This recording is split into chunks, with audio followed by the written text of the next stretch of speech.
Imagine um mundo normal, onde tudo funciona como sempre conhecemos. Porém, do mais absoluto nada, aquilo que deveria ser apenas um atrativo para as crianças muda completamente. Os adoráveis mascotes se transformam em monstros cruéis e passam a matar e comer qualquer pessoa que eles encontram em seu caminho. Keigo foi com Makoto, seu irmão mais novo, e a sua amiga de infância Ako até um evento nacional que reuniu mascotes de todos os tipos por todo o país. As pessoas estavam empolgadas tirando fotos e comprando doces, mas Keigo só conseguia pensar em como os organizadores do festival estavam sendo resilientes por aguentarem todas aquelas horas dentro das fantasias porque o calor estava absurdo. O pai de Ako se encontrou com eles e lhes contou que haveria um elemento surpresa no evento que seria anunciado nacionalmente na televisão pelo presidente da companhia que estava por trás de tudo. Mas o que eles não sabiam era que o presidente já estava morto. Keigo se separou deles dizendo que precisava ir ao banheiro e quando Makoto viu um mascote pequeno olhando para ele correu atrás dele e foi nesse momento que os alto-falantes transmitiram um som desconfortável demais para os ouvidos de todo mundo. O anúncio veio logo em seguida, mas ele foi tão estranho quanto o barulho que eles ouviram porque a pessoa por trás dele disse coisas completamente sem sentido sobre a raça humana. E depois pediu que eles aproveitassem o evento. E foi então que algo macabro aconteceu. Os mascotes começaram a atacar e a devorar as pessoas. Keigo, que viu tudo de perto, ficou paralisado de medo porque ele não conseguiu processar tudo o que aconteceu por ter sido surreal demais. Mas seu instinto de sobrevivência falou mais alto e ele correu por sua vida ao mínimo porque o caos estava por todos os lados. Inclusive, Makoto e o pai de Ako tinham sido atacados. Um policial chamado Takezawa ajudou Ako com seu pai e procurar por Makoto e Keigo. E para o desespero de Keigo, ele ficou sabendo que Makoto tinha sumido depois de sair correndo atrás de um dos mascotes. Só que eles não conseguiram simplesmente ficar parados pensando num plano. Um dos monstros se aproximou deles rangendo os dentes com um olhar que dizia o quanto ele estava faminto, e de repente ele gritou como um monstro porque era exatamente isso que ele era. Aquelas coisas nunca tinham sido fantasias. Keigo inevitavelmente se lembrou de algo quando ele era criança, do medo que ele sentiu quando viu os mascotes pela primeira vez, porque por mais que as fantasias fossem lidas como algo bonitinho, o que lhe causava desconforto era justamente pensar no que tinha por trás de tudo aquilo. O monstro engoliu uma pessoa na frente deles e depois correu na direção deles tentando comê-los, mas Keigo conseguiu ganhar tempo furando o olho dele com uma barra de ferro. O grupo encontrou segurança dentro de um prédio, mas Takezawa disse que eles não podiam demorar ali porque eles estavam a salvo somente por enquanto, porque logo os monstros entrariam ali em busca de comida. E isso de fato aconteceu. Uma das criaturas entrou na construção e simplesmente regurgitou todas as pessoas que ela tinha devorado como um tipo de mecanismo de defesa ao mesmo tempo que de ataque. Takezawa conseguiu pegar um carro no meio da confusão e salvou a vida de Keigo, que estava prestes a ser devorado. Mas Keigo pediu que eles fossem sem ele porque ele não podia voltar para casa sem Makoto. Keigo estava com medo, mas também sem escolhas. Takezawa não queria abandoná-lo, mas se eles ficassem ali, todos seriam mortos. Ele entregou sua arma para ele e um bilhete que dizia onde ele deveria encontrá-los. E assim, Keigo ficou à própria sorte tentando não ser visto pelos monstros. E foi numa dessas que ele observou em segredo uma das criaturas. O seu objetivo não era estudar o comportamento delas porque ele não tinha tempo e nem interesse nisso, mas ele acabou percebendo algo ainda mais inquietante. Um dos monstros estava simplesmente usando um corpo em pedaços para desenhar. Keigo ouviu o mesmo rugido estrondoso de antes e o monstro seguiu o barulho e ele foi atrás para ver o que estava acontecendo. E para sua surpresa, parte das criaturas não só tinham se reunido, mas também levado Makoto, que estava desacordado. Keigo não sabia qual era o seu estado de saúde, mas ele não aguentou ficar só olhando e gritou quando uma das criaturas tentou tocar em seu irmão. Só que ele não pensou direito no que deveria fazer após gritar e os monstros se voltaram para ele, o vendo apenas como comida. No entanto, mesmo temendo de medo, Makoto era a prioridade. Keigo atirou neles de maneira desordenada e tentou atacá-los sem pensar muito, mas ele foi facilmente rendido e chorou ao sentir a morte bem de perto. As criaturas abriram suas bocas para pegarem dele os pedaços que dessem e pela quantidade deles, eles não seriam muitos. Keigo abraçou Makoto fechando os olhos porque ele só podia esperar pelo pior, mas quando ele os abriu, ele viu que todos eles tinham sido destroçados misteriosamente. O mesmo mascote pequeno que Makoto tinha corrido atrás estava perto deles, o que indicava que tinha sido ele o responsável por isso. Mas Keigo não deu muita importância para isso porque ele estava aliviado por estar vivo e por Makoto ter acordado bem. No entanto, essa felicidade foi momentânea porque a cabeça de Makoto explodiu enquanto ele ainda estava em seus braços. Enquanto isso, a polícia tinha organizado uma reunião de emergência para lidar com a situação.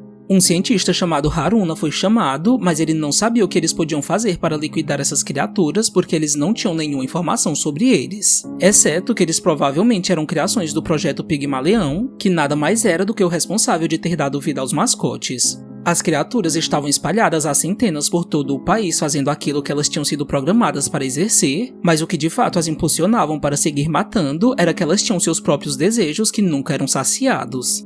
O Japão tinha reunido 12 dos maiores cientistas de suas áreas que colaboraram no projeto que teve como base um mito grego onde uma deusa deu a vida para uma estátua, mas depois de um tempo, todos eles desapareceram misteriosamente. O que só restava para a polícia suspeitar que um deles poderia estar envolvido em tudo isso. Keigo ainda estava sem saber o que fazer e ele sequer sabia que eles estavam sendo observados de longe por um agente da polícia chamada Sayona, que tinha sido mandada ali porque ambos tinham relação com o projeto do qual a maioria sabia bem pouco. Keigo estava atordoado por tudo o que estava acontecendo, mas ele não teve tempo de processar os eventos porque os fantoches monstros que tinham aparentemente morrido estavam começando a se regenerar bem na frente dele e como ele já não sabia mais o que fazer por ter perdido as esperanças principalmente após a morte de Makoto, ele se entregou a eles dizendo que eles podiam comê-lo. Ele implorou para que eles, no entanto, apenas devorassem o seu corpo e poupassem o de Makoto. E quando ele fechou os olhos esperando pelas mordidas, Makoto, ainda sem metade da cabeça, acordou e berrou da mesma forma como Keigo tinha visto algumas criaturas fazerem. Eles pararam como se o grito tivesse as ordenado para que não fizessem nada, e Keigo viu que Makoto já não era mais o mesmo porque ele também tinha começado a se regenerar. Ou seja, ele era como aquelas criaturas. Só que o próprio Makoto também estava surpreso com a sua natureza que se manteve oculta até aquele momento. Ele teve um pequeno surto por não saber mais quem era e pediu envergonhado para que Keigo não olhasse para sua monstruosidade. Mas ainda naquela forma, Keigo só o via como seu irmão mais novo. Ao mesmo tempo, um comandante da polícia chamado Sagami estava enfrentando aparentemente a pessoa por trás dos mascotes que tinha dizimado seu pelotão e lhe contado sobre o segredo da família de Keigo porque Makoto tinha em si um pouco das criaturas. Makoto por muito pouco não foi dominado por esse seu lado mais selvagem e ele até mesmo chegou perto de comer Keigo, mas ele recuperou o controle de si e fugiu por achar que o melhor seria ele ficar longe. Sayona recebeu ordens para se aproximar e levar Keigo para um lugar seguro. Quando ele acordou depois de um tempo, ela lhe contou sobre a triste realidade de que Makoto tinha se transformado num monstro, e foi justamente por ter sido surreal demais que a ficha dele caiu somente nesse momento. Todo o inferno que aconteceu num único dia tinha sido real. Keigo tentou sair para procurar por ele, mas Sayona disse que ele estava de mãos atadas não só porque ele não sabia por onde deveria começar, mas também porque o lado de fora estava infestado de criaturas. Ela disse que ele estava apenas enganando a si mesmo para ser um herói porque no fundo ele só queria morrer por ter deixado Makoto sozinho. Sayona pediu que ele se acalmasse e lhe contou que a pessoa que poderia dar respostas a tudo aquilo era ninguém menos do que o pai deles, Yugo Ayahara, um dos 12 cientistas que estava envolvido no projeto Pigmaleão, e era por isso que eles estavam sendo supervisionados porque eles eram uma pista para a polícia chegar até ele. As pessoas mais importantes da polícia estavam sendo mortas uma a uma e as bases militares terminavam no final do dia reduzidas a pó porque eles não conseguiam deter as criaturas devido à sua regeneração impressionante. Sagami chegou depois de um tempo até onde o delegado Nashiro estava para entregar o resultado da missão de enfrentar a pessoa por trás dos mascotes. Ele lhes deu um dos pedaços das criaturas que ele conseguiu coletar em combate a custo da vida de seus homens, e assim Haruna ia conseguir analisá-lo no laboratório para entender mais como os monstros funcionavam biologicamente. Sagami não deixou de mostrar suas suspeitas quanto ao quartel-general, porque no caminho até ali ele tinha visto as criaturas atacando as pessoas e destruindo as casas. Mas aquele lugar era o único que estava intocável até o momento, o que era algo bem estranho. Ele achava que Nashiro já sabia que o ataque terrorista aconteceria porque ele tinha pedido antes do festival que todos os mascotes fossem retirados do quartel. E o que só enfatizava isso ainda mais era o fato de que a esposa de Nashiro tinha sido uma das 12 cientistas que desapareceram. Nashiro revelou que um mês antes do festival chegou até ele a informação de que os mascotes apresentariam uma nova tecnologia surpresa durante o evento, e foi apenas guiado por um pressentimento ruim que ele decidiu removê-los por precaução das redondezas, já que ele não tinha conseguido descobrir nada a respeito. Sagami não quis aceitar essa justificativa porque ele poderia ter impedido a morte de incontáveis pessoas, mas Nashiro disse que ele estava de mãos atadas porque ninguém acreditaria nele caso ele dissesse que estava suspeitando que os mascotes eram monstros reais e não fantasias. E num cenário ainda pior, ele seria afastado do cargo e já não teria mais ninguém capaz de resolver todo o caos. Sayona levou Keigo em sua moto até onde Takezawa estaria esperando por eles, mas ele reconheceu o carro que eles estavam usando quando ele fugiu com Aqua e o pai dela. O carro estava com claros sinais de que tinha sido atacado e a criatura que tinha feito isso ainda estava em seus encalços. Takezawa e os outros tinham corrido bastante, e o que deixava tudo ainda mais complicado era o fato de que o pai de Ako precisava ser carregado por ele estar ferido. E o mais assustador, para além da possibilidade de serem devorados, era que o monstro atrás deles tinha uma preferência extrema por mulheres que ele apontava antes de comer. Existia uma crueldade para além da necessidade de devorar. A criatura agia como um stalker e ele estava ansioso e determinado a colocar suas mãos em Ako, que já estava chegando em seu limite. Sayano sabia que seu parceiro de trabalho estava correndo perigo, mas ela tinha outras prioridades e precisava seguir conforme sua missão. Keigo, no entanto, não queria deixar sua amiga morrer, mas ela lhe deu a dura decisão de escolher entre a vida de Ako e a de Makoto porque aquelas circunstâncias exigiam certos sacrifícios. O monstro chegou perto o suficiente. Era apenas questão de tempo para Ako passar por um horror absoluto, mas Takezawa a convenceu a mexer as pernas porque ele não queria ser forçado a abandoná-los. E assim ela fez, mas a criatura incansável continuou atrás deles.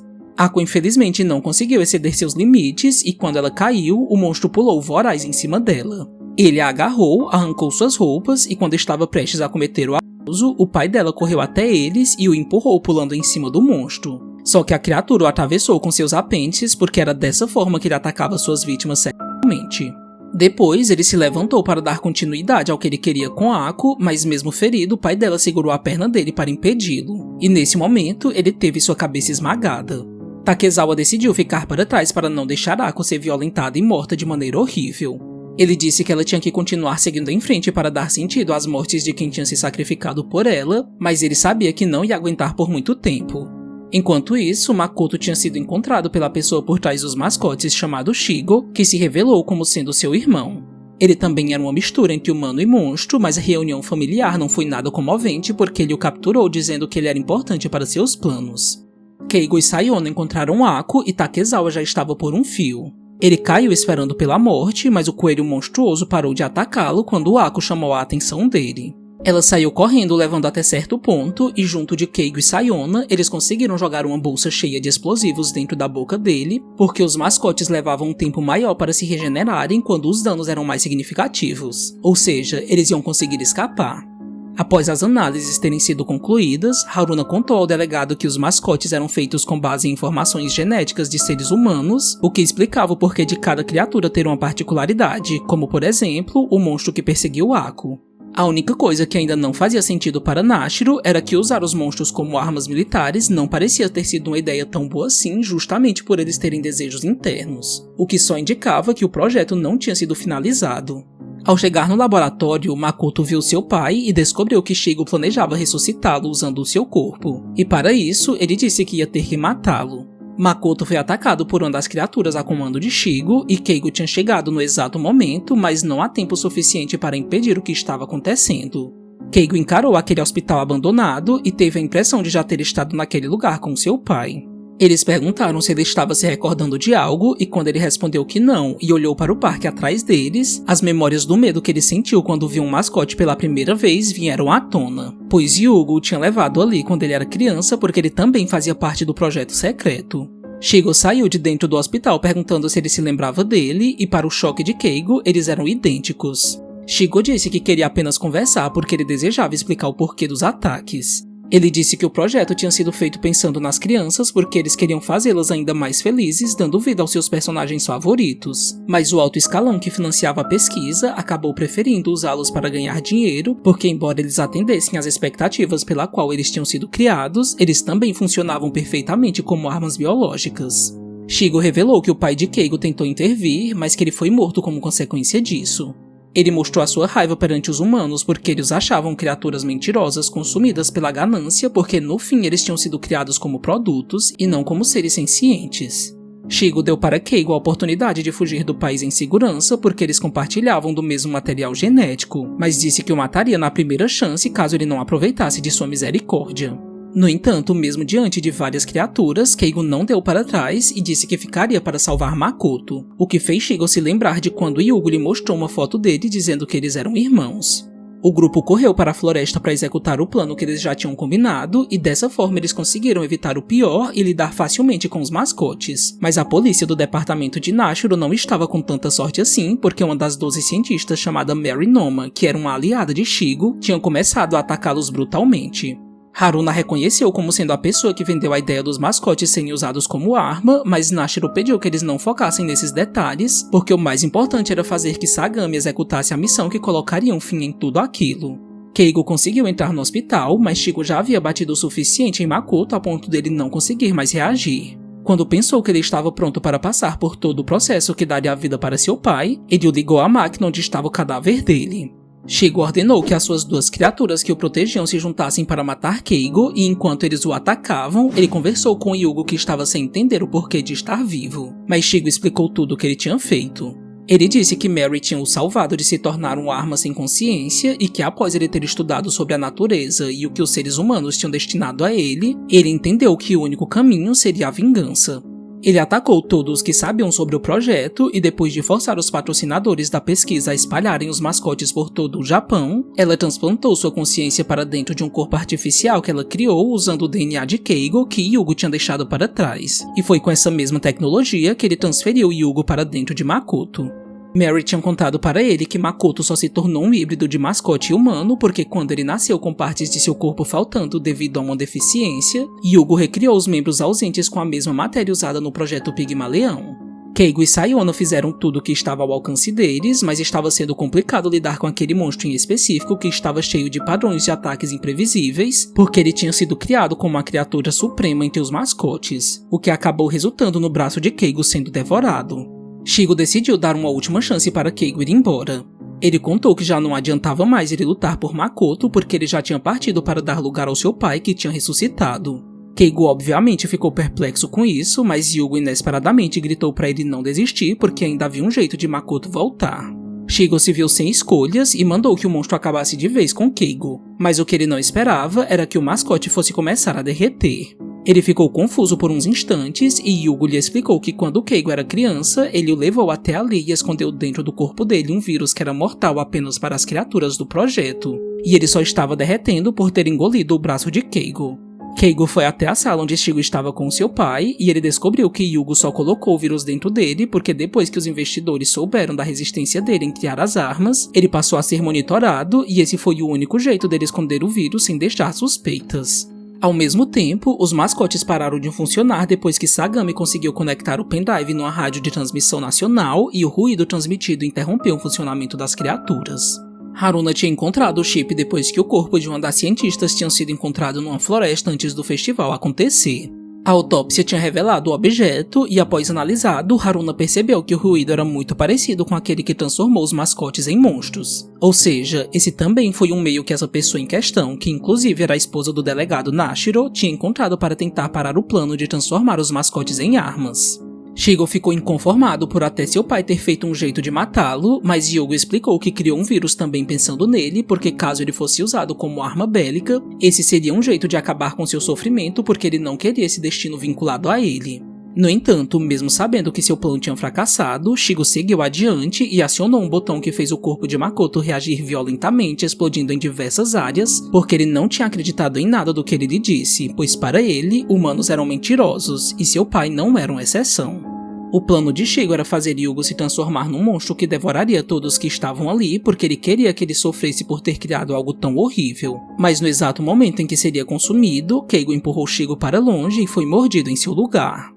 Como consumiu o veneno no sangue de Keigo, Yugo voltou a si, mas começou a passar pelo processo de derretimento. Eles conversaram com Shigo sobre suas motivações e, apesar de certa resistência, eles o fizeram perceber que ele não precisava mais continuar com aquilo. O prédio que tinha sido programado para colapsar já tinha dado indícios de que tudo estaria no chão em pouco tempo. Yugo, ainda no corpo de Makoto, abriu caminho para eles escaparem, mas Shigo queria ficar para trás para compensar pelos seus erros. No entanto, Makoto ficou com ele porque ele tinha prometido que salvaria o seu irmão mais novo e ele também se encaixava nisso. Shigo salvou Keigo de ser morto e entregou para Sayona todos os dados que ele tinha do projeto, porque assim, eles conseguiriam criar um novo braço para Keigo usando a mesma tecnologia que moldou o corpo de Makoto. Em seus últimos momentos, ele se desculpou com Yugo por tudo o que ele fez e pediu aos céus esperançoso que um dia Keigo e Makoto o perdoassem porque ele não queria que eles vivessem assombrados por seus erros. Yugo também pediu perdão e disse que o tempo os faria ver tudo com outros olhos. 10 anos depois, Ako se encontrou com os dois no cemitério e eles conversaram um pouco sobre o passado.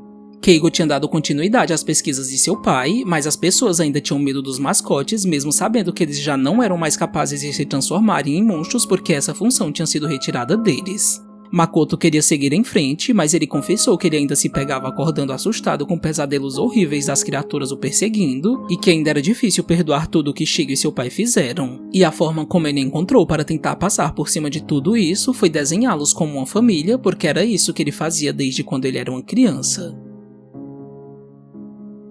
Pygmalion tem um começo bem interessante, com tudo acontecendo de um jeito bastante repentino e apressado, mas essa pressa nas primeiras páginas não é um ponto negativo, porque a história consegue estabelecer dessa forma uma atmosfera condizente com quão inesperada é a aparição desses monstros. Só que infelizmente a história se atropela em informações em excesso quando tenta trazer todo um sentido mais emocional por trás da origem das criaturas. E quando as motivações de Shigo são reveladas, particularmente não sentimos nenhum tipo de envolvimento emocional com ele, por vê-lo apenas como um simples vetor de sofrimento que causa o mal e que no fim é perdoado porque a história foi feita para se encerrar de um jeito emocional e otimista, que não condiz com toda a violência apresentada no decorrer do mangá.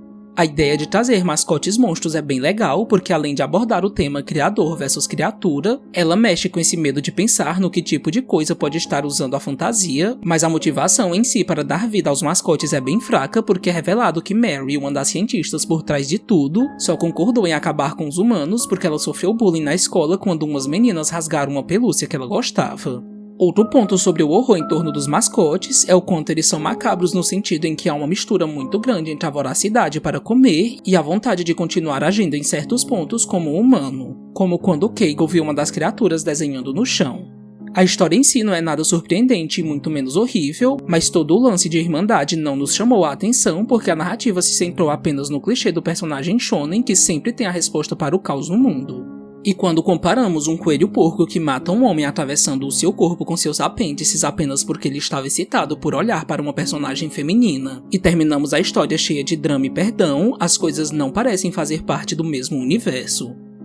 Espero que você tenha gostado do vídeo e não se esqueça de deixar seu comentário sobre o que você achou da obra, de se inscrever no nosso canal e de indicar algum outro mangá que você acha que vale a pena ler. Enfim, até mais e nos vemos no próximo vídeo.